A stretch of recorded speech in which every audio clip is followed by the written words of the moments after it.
Assalamualaikum warahmatullahi wabarakatuh. Perkenalkan, nama saya Dede Nur Hidayah dari Fakultas Agama Islam, Prodi Pendidikan Anak Usia Dini dengan NPM 23106311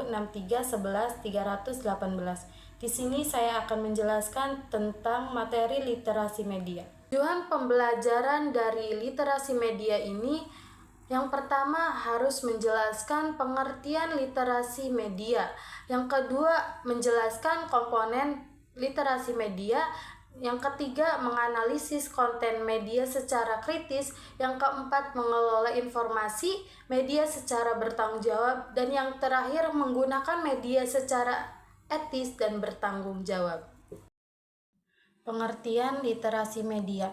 Literasi media adalah kemampuan untuk mengakses, menganalisis, mengevaluasi, dan menciptakan berbagai bentuk.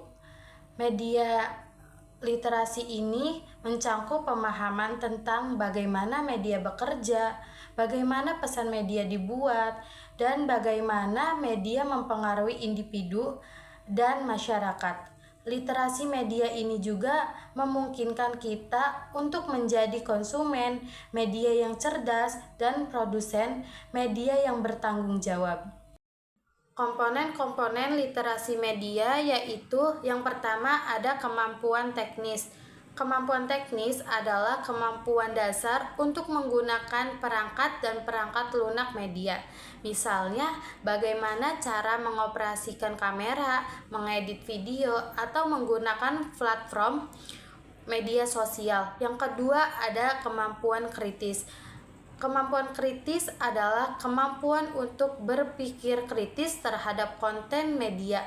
Kita perlu mengenali bias pesan tersembunyi dan mengevaluasi kebenaran informasi yang kita terima dari orang lain. Lalu yang ketiga ada kemampuan kreatif. Kemampuan kreatif ini adalah kemampuan untuk menghasilkan konten media sendiri. Misalnya membuat video, menulis vlog, atau mendesain grafis. Singkatnya, literasi media itu melibatkan kemampuan praktis, analitis, dan kreatif dalam berinteraksi dengan media sosial. Analisis media secara kritis dapat kita gunakan melalui pertanyaan-pertanyaan sebagai berikut. Yang pertama, ada siapa yang membuat konten ini?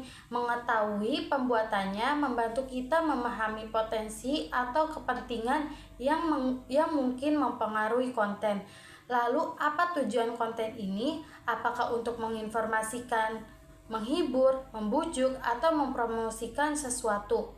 Tujuannya ini mempengaruhi cara konten disajikan. Lalu bagaimana konten ini dibuat?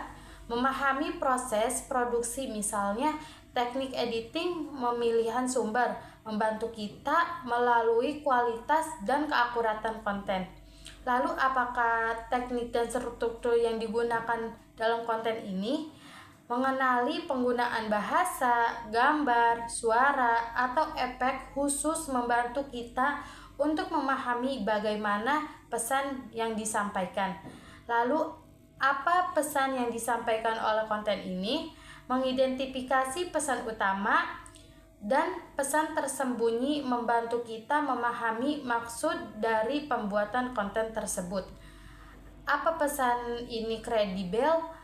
Menilai keakuratan, keandalan, dan sumber informasi membantu kita menentukan apakah pesan tersebut dapat dipercaya.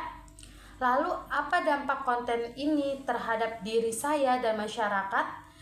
Mempertimbangkan pengaruh konten terhadap pikiran, perasaan, dan tindakan kita serta dampaknya pada masyarakat luas. Untuk mengelola informasi media secara bertanggung jawab, dapat kita terapkan beberapa prinsip. Yang pertama, ada peristiwa informasi yang kita terima dari media.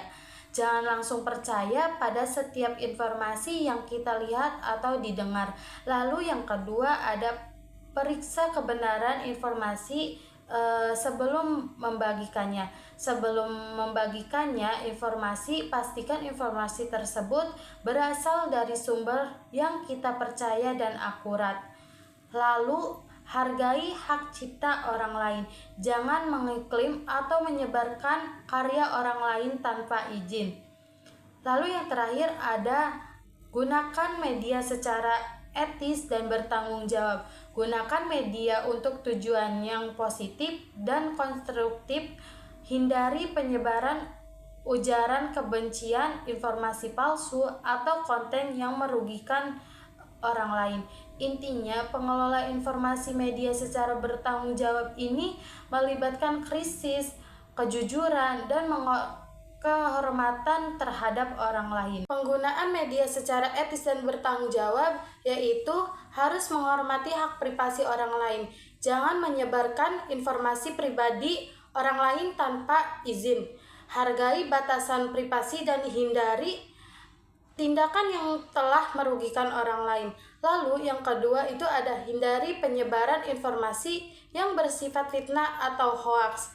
Pastikan informasi yang Anda sebarkan itu akurat dan dapat dipercaya. Jangan menyebarkan informasi palsu atau yang dapat mencemarkan nama baik orang lain itu. Lalu yang terakhir ada gunakan media untuk menyebarkan informasi yang positif dan bermanfaat. Manfaatkan media untuk menyebarkan informasi yang membangun, mendidik, dan menginspirasikan. Hindari penyebaran konten yang negatif atau merugikan kita. Intinya itu penggunaan media secara etis dan bertanggung jawab berarti memperlakukan orang lain dengan hormat, jujur, dan bijaksana. Berikut penjelasan singkat mengenai contoh-contoh penerapan literasi media dalam kehidupan sehari-hari, yaitu sebelum membagikan berita di media sosial, kita perlu memeriksa kebenaran berita tersebut terlebih dahulu.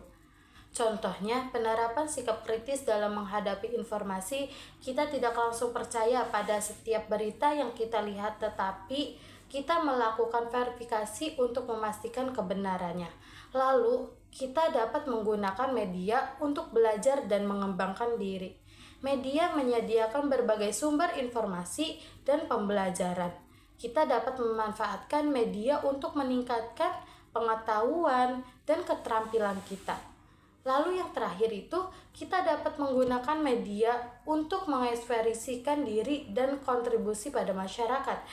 Contohnya, media dapat menjadi wadah untuk menyuarakan pendapat, berbagai ide, dan partisipasi dalam kegiatan sosial.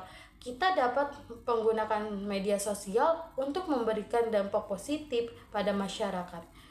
Intinya itu, contoh-contoh ini menunjukkan bahwa literasi media bukan hanya konsep, tetapi juga praktek yang kita terapkan dalam berbagai aspek dalam kehidupan sehari-hari kita. Kesimpulan materi tersebut yaitu literasi media itu merupakan keterampilan yang sangat penting yang perlu dimiliki oleh setiap orang di era digital ini. Literasi media juga dapat membantu kita untuk memahami dan menggunakan media secara kritis dan bertanggung jawab. Audio Jungle.